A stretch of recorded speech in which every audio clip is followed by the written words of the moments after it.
ইউনূস আজকে ভিলেন কেন হলো? সে তো হিরো হওয়ার কথা। জামাত বিএনপিকে 15 বছর প্রায় নিষিদ্ধ করে পারছে? পারে নাই। আওয়ামী লীগকে কি পারছে? পারে না। যাক না, এখন গোপালগঞ্জে এনসিপিরা যে একটা সমাবেশ করে আসুক তো। আওয়ামী লীগকে ছাড়া কি এবার গণতান্ত্রিক নির্বাচন হলো? অসম্পূর্ণ, অসম্পূর্ণ। আপনি বাইরে থেকে এই ফরেন সার্ভিস একাডেমিতে 8 মাসের একটা আসর বসায় দিয়ে কোটি কোটি টাকা খরচ করে আপনি তারা সুপারিশ করে দেবে, আর সেই অনুযায়ী সংসদ চলবে, গণ অধিকার পরিষদ বানাবে, কি সংস্কার কেন এখন তাহলে সংসদের ফাংশনটা কি? যেই দুটি রাজনৈতিক দল, প্রধান দুটি রাজনৈতিক দল বিএনপি এবং জামাত, তারা একটা সুষ্ঠু নির্বাচন চেয়ে 15 বছর আন্দোলন করলো কি জন্য?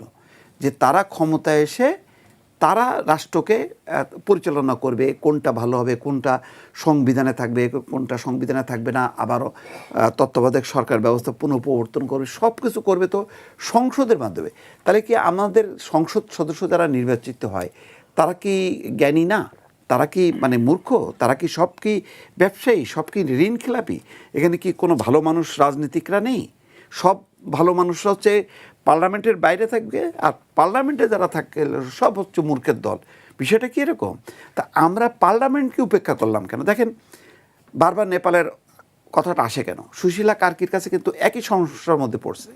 ওই যে জেনজিরা এসে বলছে যে আমরা এই রাষ্ট্রের পরিবর্তনটা চাই, যে এই 36 বছরের মধ্যে 35 বার না 32 বার সরকার পরিবর্তন হয়েছে নেপালে, আমরা এটা হইতে দেবো না। বললো যে বাবা এগুলি আমি বুঝি না, এগুলি রাজনীতিকরা বোঝে, তোমরা নির্বাচন করো, নির্বাচনে যে পার্লামেন্টে ঠিক করো। উনিও কিন্তু কমিশন টমিশন এই সমস্ত দেন দরবার, নেপালে কি নাই এই ধরনের আতেল বুদ্ধিজীবী এই সমস্ত নাই? আছে। তারা কোনো কমিশন টমিশন না করে স্টেট পার্লামেন্টের উপর ছেড়ে দিছে। এখন পার্লামেন্ট হয়েছে, পার্লামেন্ট করছে। আসার সাথে সাথে যে কাজগুলো মানে মানে অনির্বাচিত সরকার যে অ্যাকশনগুলো করছে, এখন নির্বাচিত সরকার প্রথমে পরের দিনই ওলি শর্মাকে যে গ্রেপ্তার করছে, স্বরাষ্ট্রমন্ত্রীকে গ্রেপ্তার করছে কেন? ওই যে 76 জন যে হত্যাকাণ্ড হয়েছে, দুর্নীতি, ইন্টারনেট বন্ধ করা, এই সমস্ত অভিযোগ নিয়ে এখন তারা করতেছে। আবার দেখেন ইন্টারেস্টিং ব্যাপার, পরাজিত শক্তি রাজনৈতিকভাবে কিন্তু পরাজিত হয়ে গেল, তারা 25টা আসন পাইল। বাংলাদেশে কিন্তু আমরা জানি না যে আওয়ামী লীগ যে আসলে সে যদি ইলেকশনে পার্টিসিপেট করতো তার অবস্থানটা কী হতো। যদি নির্বাচনের মধ্যে, সুষ্ঠু নির্বাচনের মধ্যে আওয়ামী লীগকে ওই 20-25টার মধ্যে ঠেলে দেওয়া হতো, এটা হতো বিজয়। আওয়ামী লীগকে ছাড়া কি এবার গণতান্ত্রিক নির্বাচন হলো? অসম্পূর্ণ, অসম্পূর্ণ। এটা মানতেই হবে, কারণ আওয়ামী লীগ একটা রাজনৈতিক শক্তি। জামাত বিএনপিকে 15 বছর প্রায় নিষিদ্ধ করে পারছে? পারে নাই। আওয়ামী লীগকে কি পারছে? পারে না। যাক না, এখন গোপালগঞ্জে এনসিপিরা যে একটা সমাবেশ করে আসুক তো। যখন পূর্ণ শক্তি ছিল তখনই তো সেনাবাহিনীর ট্যাঙ্কের মধ্যে ঢুকে পালায় আসতে হয়েছে। পারবে না, এটা সম্ভব না। তখন অনেক হত্যাকাণ্ড হয়েছিল আমরা জানি। মুসলিম লীগ বাংলাদেশে একসময় কর্তৃত্ব করছে, নেতৃত্ব করছে, রাজনৈতিকভাবে তাকে খতম করা হয়েছে, আইন করে না, কোনো কিছুই করে না।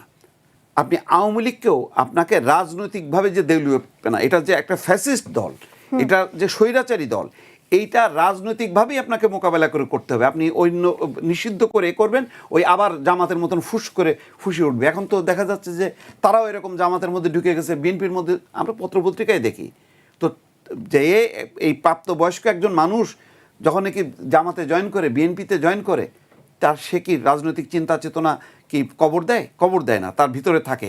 সে এখন ভয়ের চোটে বা কৌশলগত কারণে থাকে, সময় মতন সে ফুসে উঠবে। অনেকে কিন্তু আবার এই অভিযোগ করছেন যে ছাত্রলীগের যেসব হেলমেট বাহিনী বা ছাত্রলীগের যারা ছিলেন তারা এখন গুপ্ত বাহিনী হিসেবে পরিচয় নিয়েছেন। না, এটা বলা হচ্ছে, এটা হয়তো কিছুটা সত্য আছে বা বাড়তে আছে। এই যে সংশয় আমরা এই আলোচনাটাগুলো করছি, এই করতেছি এই কারণে যে যদি পূর্ণাঙ্গভাবে রাজনৈতিক দলের পার্টিসিপেশন থাকতো, অংশগ্রহণ থাকতো, সবাই মুক্ত হয়ে নির্বাচন করতে পারতো, তখন না সেটা প্রমাণ হতো। বাংলাদেশের জনগণকেই সিদ্ধান্ত নিতে হবে কোন রাজনৈতিক দল সঠিক, কোন রাজনৈতিক দল বেঠিক। আইন করে আপনি আউট অফ পার্লামেন্ট আপনি এটা করতে পারেন না, সেটা করা হয়েছে। যার কারণে কিন্তু এখনও পর্যন্ত বলা যাবে না যে বাংলাদেশে একটা সুস্থ রাজনীতি। এই যে আজকে আসিফ মাহমুদ সজীব ভুঁইয়া যে তত্ত্বটা নিয়ে আসলো, এটা কী জন্য নিয়ে আসলো? এটা তো অনেকে বলতেছে সে নিজে বাঁচার জন্য, এখন বিএনপির ফেভার নেওয়ার জন্য, যে এই যে এরা ষড়যন্ত্র করছে, আমি কিন্তু তোমাদের লোক, আমাকে আস্থায় আনো, আমি সব বলে দেবো। এইসব কথা। ইউনূস আজকে ভিলেন কেন হলো? সে তো হিরো হওয়ার কথা। আজকে 3 মাস 6 মাসের মধ্যে যদি নির্বাচন করে সে চলে যেত, সে থাকতো হিরো। আজকে সে হচ্ছে ভিলেন।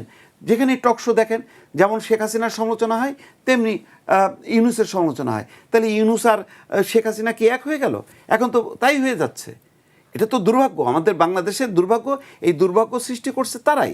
তারা যখন নিজেরা চিন্তা করলো 5 বছর 10 বছর থাকা যাবে, বাকি মেয়াদ থাকা যাবে, তখনই তো বিপর্যয় হলো। কারণ রাজনৈতিক ইউনিট ছাড়া আপনি আজকে দেখেন 5 তারিখের পর্যন্ত, নির্বাচনের আগ পর্যন্ত, কয় তারিখে নির্বাচন হলো? 12 তারিখের আগ পর্যন্ত দেখেন শাহবাগ থেকে শুরু করে সারা দেশে দেশে মব। আজকে তো কোনো অ্যাকশনই শুরু করেনি নির্বাচিত সরকার। কোনো মব আছে? কোনো দাবি দেওয়া আছে? ওই আজকে মহার্ঘ ভাতা চাই, এই পেনশন ভাতা চাই বলে কি সচিবালয় ঘেরা হচ্ছে? সচিবালয়ের মধ্যে ঢুকে যাচ্ছে? ঢুকতেছে না কেন? রাজনৈতিক সরকার যখনই আসে তখনই কিন্তু টনক নড়ে, তখনই বুঝে যায় কার কি করতে হবে। আজকে এই বিপর্যয়, আজকের এই বিভক্তি, আজকে যে রাজনৈতিক দলগুলোর মধ্যে ভাঙন, সবগুলো তৈরি হয়েছে নির্বাচন প্রলম্বিত হবার কারণে। কিচ্ছু হবে না। আমি বলি, এই পার্লামেন্টের আপনার এই যে শপথ নেওয়া, দ্বিতীয় শপথ নেওয়া, এটা করা সেটা করা, কিচ্ছু হবে না। ওই সংসদেই সংস্কার হবে, মৌলিক কিছু সংস্কার হবে এই 5 বছর মেয়াদে। তারপরে আবার যখন পার্লামেন্ট আসবে তখন কিছু হবে, ধীরে ধীরে হবে। আপনি একবারে বাংলাদেশে কি ডেমোক্রেসি সিস্টেম করবেন?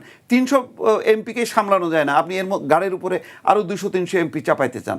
এই সিস্টেম বাংলাদেশে আসবে হয়তো একদিন, কিন্তু কৃত্রিমভাবে চাপাই দিয়ে হবে না। এটা ধীরে ধীরে গণতন্ত্র এগোবে। আমাদের যেখানে গণতন্ত্রটাই ঠিক মতন চললো না, 50-53 বছরে আমরা গণতন্ত্রের জন্য হাহাকার করি, একটা পার্লামেন্ট চলে না। এরশাদকে পতন হওয়ার পরে 3টা পার্লামেন্ট আসলো, বর্জন বর্জন বর্জন, বয়কট।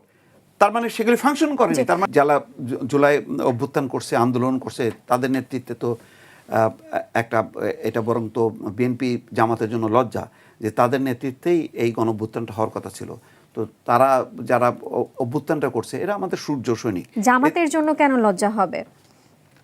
জামাত বিএনপির নামে তো আর গণঅভ্যুত্থানটা হয়নি, হয়েছে তো তরুণদের নেতৃত্বে। সুতরাং তারা তো আমাদের, কিন্তু জামাত তো বলে যে এই আন্দোলনে তাদের সক্রিয় ভূমিকা ছিল।